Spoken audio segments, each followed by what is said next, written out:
What's up, guys? What did you like about Keon White, and how do you envision him fitting into your rotation? Yeah, you know what? He's coming out elite athlete. I mean, he's got great length, size, and speed.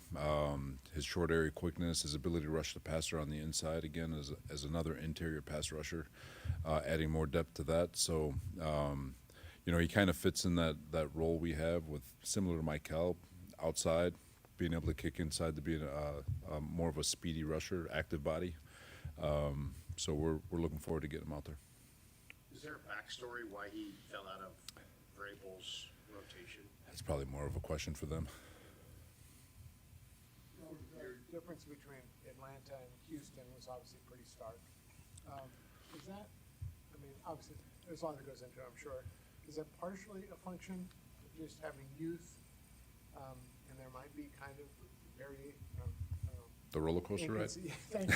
I appreciate you having me. No, it is. And there's stuff on my part where I look inward, and I could have been a heck of a lot better for them. We're, like I said, we're going to continue to push the envelope with regards to scheme to find the balance of what we're capable of, and so we can always play fast. And does that mean pull back, or is it things that are fixable, or was it things where they were overloaded? That's where I've got to look inward and try to figure out what those answers are, and make sure that they have just enough so teams can't just continually take haymakers at us, but also just not too much where we can't play as fast as possible.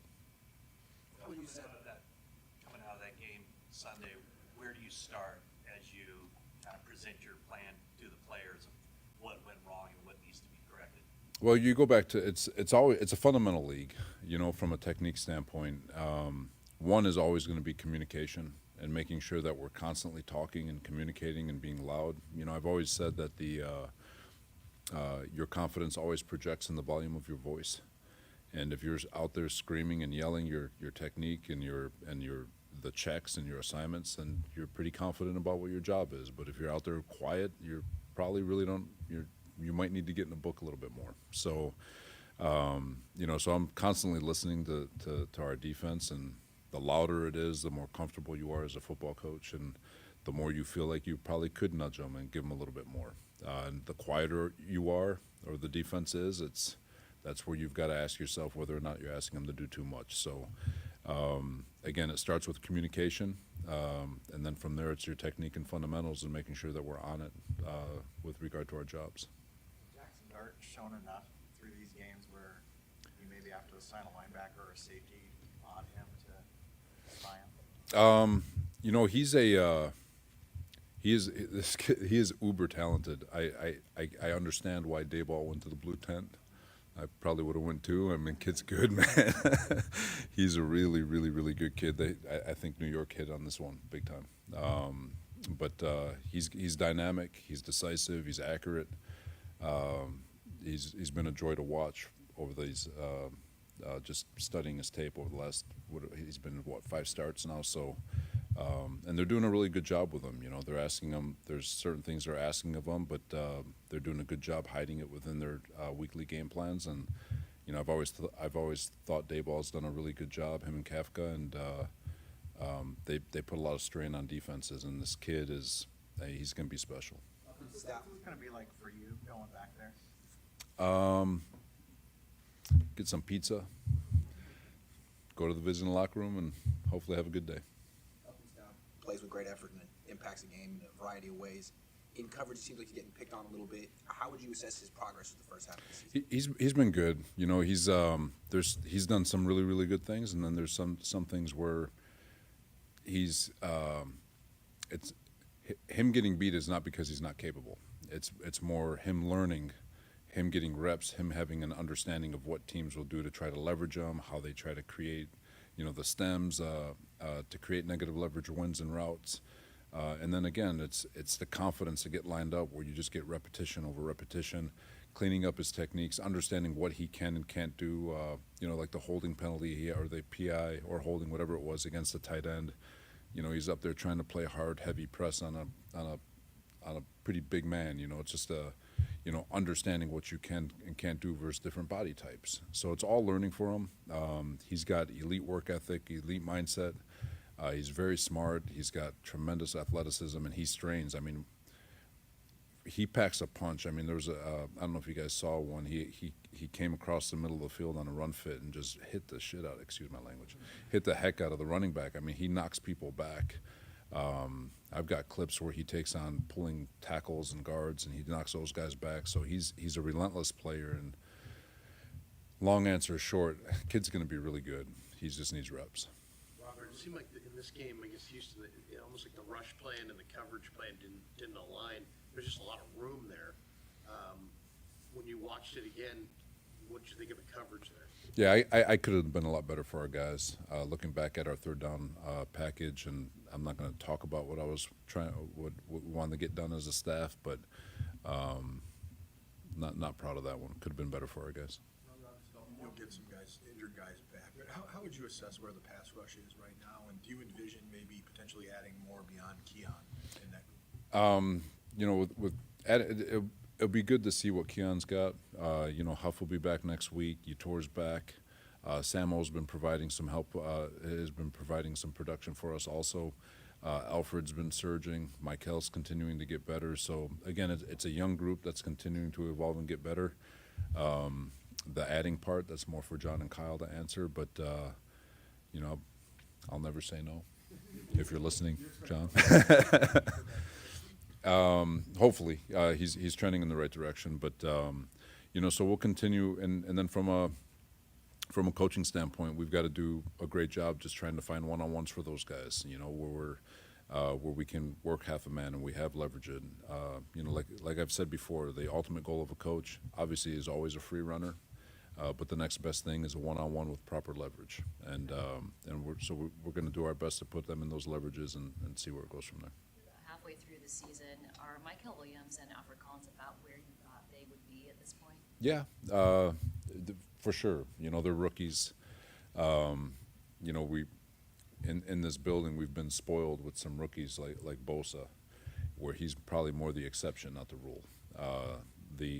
The learning curve, especially for a guy like Mikel, who we're asking to go outside, inside, or Alfred, who missed all of OTAs and training camp, they're trending exactly the way we've hoped, and I haven't wavered with my thought that these guys are going to be really good football players and they're going to be here for a while. Same with C.J. West. Robert, are you dissatisfied at all with Nick Martin? I mean, he's your guys' third-round pick. He's a rookie, but he's not getting on the field over guys like Gifford and Robinson. Is there some dissatisfaction with him, or is there something he's not doing? No, there's no dissatisfaction. You know, he's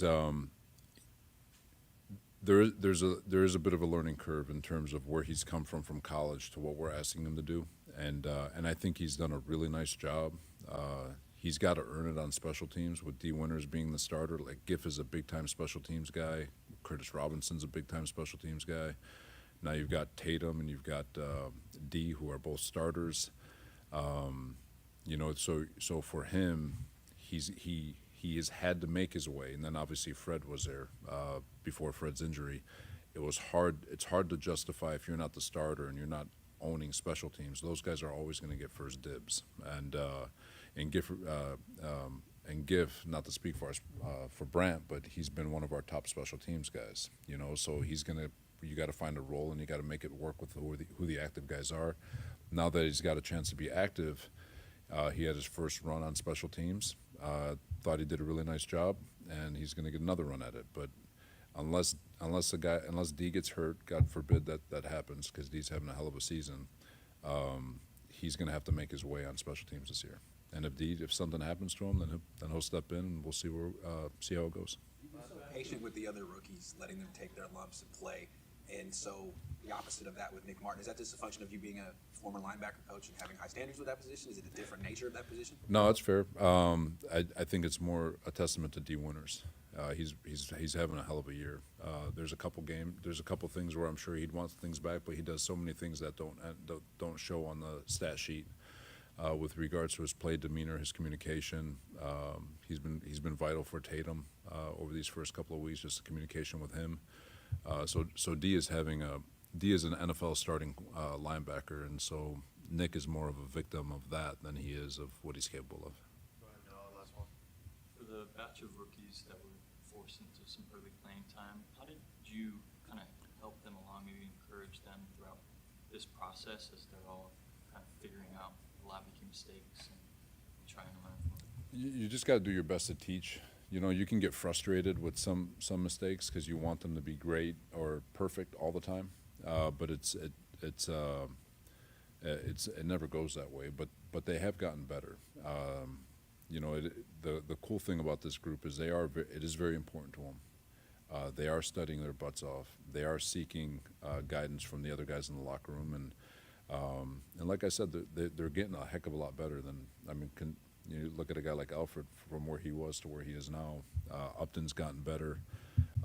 They're all taking strides, and you know, I don't think they need so much encouragement. They just I've always felt like a coach's the number one coach needs to make these young men feel like they can walk on water, and it's our job to make sure we always put them in position and show ultimate faith, especially in a world of negativity. When these young men walk in this building, they've got to believe that we have faith in them, and we do, because we picked them, and we believe in all of them. So you just got to be patient. You got to work with them, and if they're made of the right stuff and they're going about it the right way every single day, then you trust that they'll figure it out. Does it feel that they have each other? Like, there's a lot of them. Yeah, no, it does. I think it for sure, because when there's. I guess so, but I think it helps more that you got veterans in this building on the D line like Kalia Davis and Jordan, and you shoot even Samo. So you've got great veterans there. You got veterans in the linebacker room. You've got veterans in the DB room to help guide along all these kids. Is this the same with your parenting style, Robert, or do you like to scream at your kids? So I'm more quiet, but my wife, whew, God bless her.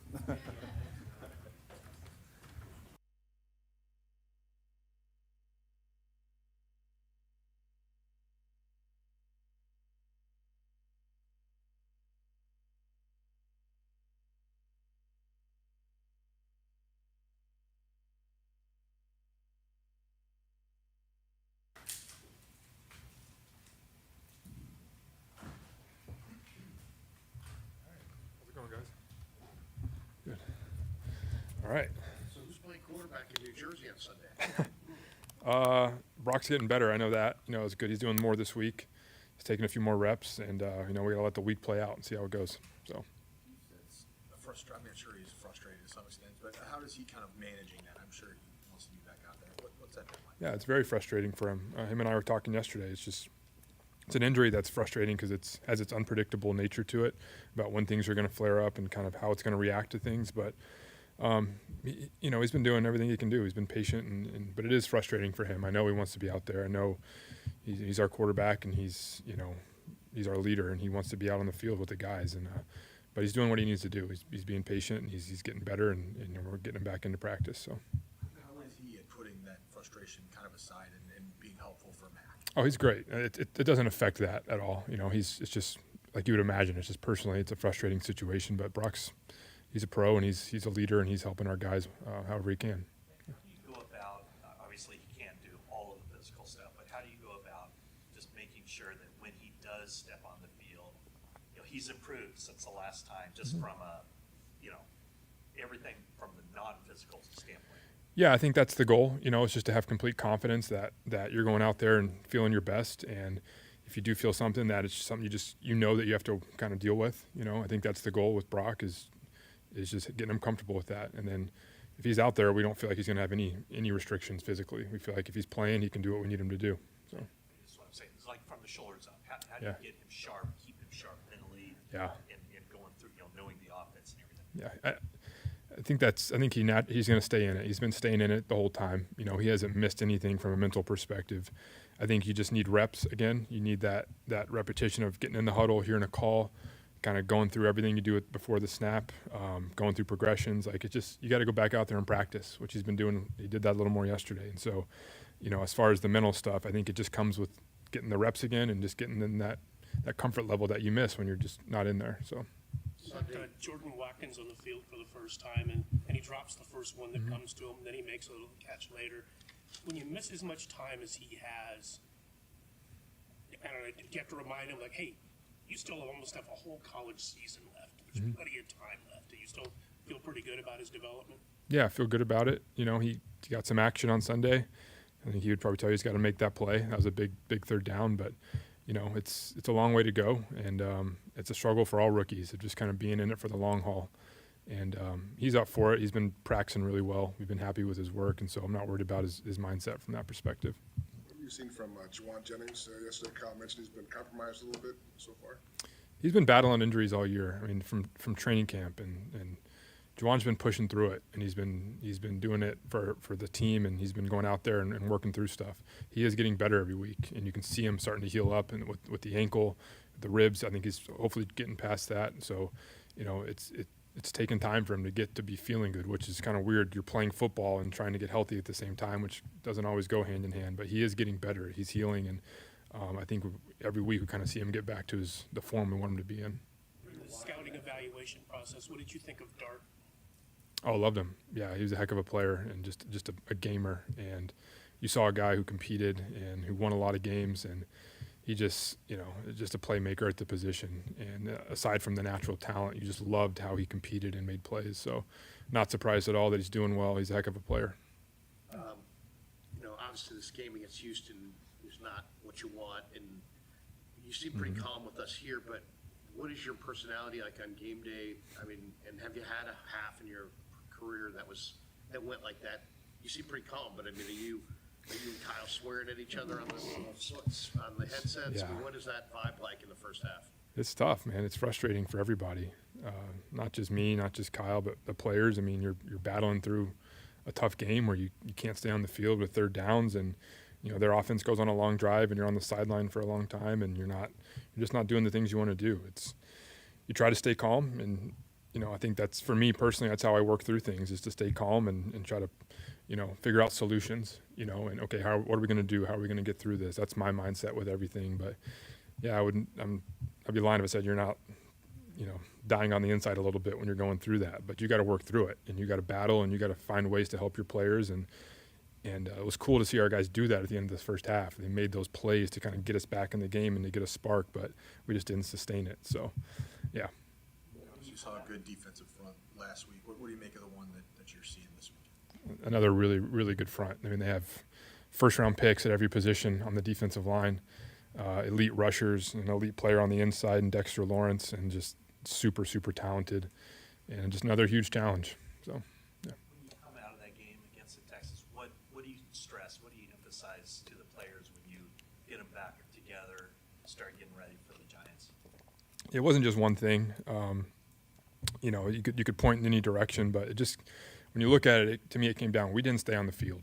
You know, we weren't able to help our defense by converting a third down in that first half, you know, and which would have allowed us to run the ball more. You know, yeah, we didn't run the ball enough, but we weren't on the field enough, you know.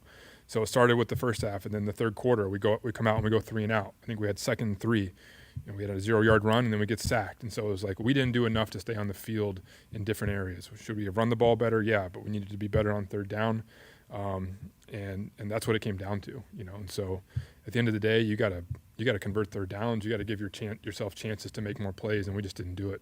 Was the protection plan sound? I mean, you had Hennessy pulling to block a star defensive end. Did you chip much on Anderson against McKivitz? When you watch that film again, did you feel like you could have done more to help Colton maybe a little bit? I think in hindsight, you always wish you could have done more. I mean, we did chip some. You know, you mentioned Hennessy pulling. I mean, that's a protection we use a lot. We didn't execute it very well, to be honest with you, with some of our technique. But, you know, you mix it up, you mix in the chips. You can't do it all the time because, you know, when George Kittle's chipping, he's not on a route. And so you try to mix those things up. And it wasn't good enough in all areas. So, yeah, the plan wasn't good enough. The execution wasn't good enough. And we got to be better moving forward. So, Kyle has mentioned Ricky's recovery is taking longer than he would have hoped. How is Ricky dealing with the day-to-day? Is he sure that's somewhat frustrating? Yeah, it's like, I mean, I talked to Ricky yesterday. He's doing good. His mind's in the right place, but he's frustrated. You know, I think kind of like Brock, he expected things to go quicker, but you don't really know. But Ricky's locked into his rehab. He's doing everything he can do to push himself to get ready to go. But you know, like you'd imagine, it's hard for those guys, but he's handling it the right way, and he'll be ready when he's fully healed. Yep. Thank you. Thanks, guys. Appreciate it.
of the Giants defense? What kind of stands out to you about what they do?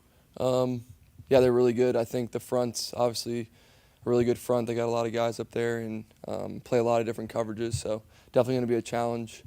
And yeah, we got to be ready to go. Feel a sense of urgency in practice this week. Kyle Shanahan talked about how he wanted everybody to come in with a chip on their shoulder. Yeah, I heard about that. I think that's important. I think everybody has their own chip on their shoulder for different reasons, but as a team for sure. And we got to be ready to practice today. Obviously, we're doing media before practice, so we still have one practice today and one practice tomorrow, and then Saturday. So take it one day at a time. But yesterday was good, and just got to do that again today. Does it feel like you guys have a 5-3 record, or does it feel like a losing record? I mean, you kind of try to gauge. Nice. No, I know what you're saying. But I do want to know. Like, Yeah. When it comes to the 5-3, like you guys are winning this season pretty Yeah. well, but then it kind of seems as if. Yeah, for sure. I know what you're saying. Yeah, I learned that maybe the hard way. Just early on in my career, I would be frustrated if we didn't win by like a lot of points or whatever. And I realized that winning in the NFL is so hard, and it's not like college when you're going to win by like 40, 50 points or whatever. And every game typically comes down to the last quarter or a couple drives. So we've been in that position like I talked about earlier. And that's my goal as a quarterback, is be ready in those moments, because quarters 1 through 3 are obviously important, but really the fourth quarter is where it's all won. So that's the NFL. I've learned that. I've watched it, studied it. So I'm really just glad where we're at, but also you can't be complacent at all. This is a big week for us. It's one of those, you look at your record, you win and you're in a good spot, and you lose and you're not in as a good of a spot. So we know that. You're trying to win every week. So definitely feel like we can do it, and I guess got to go out there and execute. You overlapped with Coach Dable at Alabama. Yeah. Your first year. What was he like as a coach? And Oh, he was awesome. What did you learn from him just in that first year there? Yeah, he was the best. I think we spent a lot of time together. Just I was third string and freshman, and he was installing a new offense, so I didn't really know much. So he was trying to see if I could learn the offense that he wanted to install, and he did just such a good job of like innovating for the player that was in. So like when Jalen played, he had quarterback runs and things like that, and then when Tua played, he had a lot of RPOs and over the middle passing. So I learned as a young player like how good he was at like building his plan for the offense at the time, and learned a lot about coverages and footwork and all that stuff. So we obviously still talk and stuff, and he's a great coach, and got a lot of respect for him. You overlapped with Keon in New England, I believe. Yeah. What can you tell us about him? What kind of player he is? What kind of guy he is? Yeah, he's quiet, but he's the man. Like when you talk to him and get to know him, just a really down to earth guy. And I remember when he was coming out from Georgia Tech, I'm friends with Coach Key, the head coach there, and he was like, "You guys got a great player," and he's really quiet, so like just try and get him used to the guys and stuff. And he did that, and I think he's just a great player that maybe the scheme didn't fit him or whatever that may be. And I know he's excited for a fresh start, and I think he's going to be really good in the system. He's a strong guy, and I'm just looking forward to watching him grow. I'm sure right now he's just trying to learn everybody's names and learn where to walk and stuff. So definitely figuring it out, but he's a great dude. Slow start. Jordan Watkins on the field for the first time, and he drops the first one. And then would you go to him right away and talk him up? Yeah, I think people always look at that. It's like first game, whatever. Like it doesn't really matter to me. He's done a good job in practice. As a rookie, I remember my first game too. Like you're gonna have your jitters, and you might not be exactly where you want to be. And he's trying to play catch up a little bit, but he has all the skills, and he's lining up right now in practice and doing the right stuff. So that's all I care about. And I told him like it's your first one, right? So don't worry about your first game in general, whether it was really good or really bad. Like just keep working, and you'll get more comfortable. And I really like his speed and what he did in college, and some of those things are showing up in practice. So I'm definitely really excited about him. The team had a slow start in Houston, not to make excuses, but it was a 10 a.m. body start game. Got another one coming up this week. What do those feel like from the perspective of a West Coast team, and how do you start faster? Yeah, it's obviously my first experience this year doing that, and just talking to people, and we have different things that we use, and I feel like really you just got to get the right amount of sleep for your time slot, and get up and get ready to play. It's not like you can't overthink it or underthink it, but at the end of the day, you get your 9, 10, 11 hours of sleep, and then obviously you travel early, and I try not to get adjusted to the time. I just stay on my own clock here. but yeah, it's a challenge, and I think every team has to deal with it, whether you're going east to west or west to east. So definitely want to be ready to play. You get 11 hours of sleep before you Sometimes, yeah. Usually I sleep a lot, which is hard when you're traveling, but if I can, I definitely put my head on that pillow and try and get 9 or 10 or 11. One of the storylines back this week was the turf that's at MetLife, because this team, when they were back there about 5 years ago, there were a lot of injuries. You Okay. played on it. Do you have concerns about it, and just memories of Giant State of playing at MetLife? Yeah, I've played against both teams there, but I don't know. I don't really think about it. I think it's turf, and the field's 100 yards long and 53 and a third wide, so I don't really think about it like that, but definitely every playing surface is different, and I learned early in my career you want to get out there early and test your cleats and figure out, do you want to wear this pair or that pair based on the surface. So that's all you can do, and I mean, I played on it multiple times and didn't have any issues. So I think it's a cool stadium, and they got a good fan base. You were listed on the injury report yesterday with double knee. Oh, nice. Yeah. Bilateral. Sick. Juwan might have you beat. I mean, he's listed for most of the year with 3 different injuries. Oh, nice. That's cool. Obviously, as you've gotten to know Juwan, Yeah. you know, his ability to play through, you know, some significant stuff. Yeah. I see a lot of guys are doing similar stuff like that. For sure. You know, what does he show you? Oh, he's really tough. I really like Juwan. I think obviously we're working through some things right now in terms of just trying to get him started in the games, and but he comes out and works every day, and he doesn't complain. Like we were talking about some of the plays in the game that, you know, maybe I missed him or he didn't catch it or whatever, but it doesn't matter. Like we're on the same page. He's running fast. I'm trying to get him the ball, and we're working together during practice. So he's done a great job rehabbing his injuries, and I think he's definitely getting better, like all of us are each week. And I just really love the way he works, and I think a lot of people look up to him in a way. Like he's played a lot of football, and for him to be out there, you know, even when he doesn't have to be out there, maybe it shows a lot about his character. So I'm looking forward to just getting that chemistry going. And you know, we haven't had a lot of reps together, to be honest, either. So just working on that, and I'm really excited for him. I know what he can do, and I've seen him make really good plays in this offense. Cool. Thank you.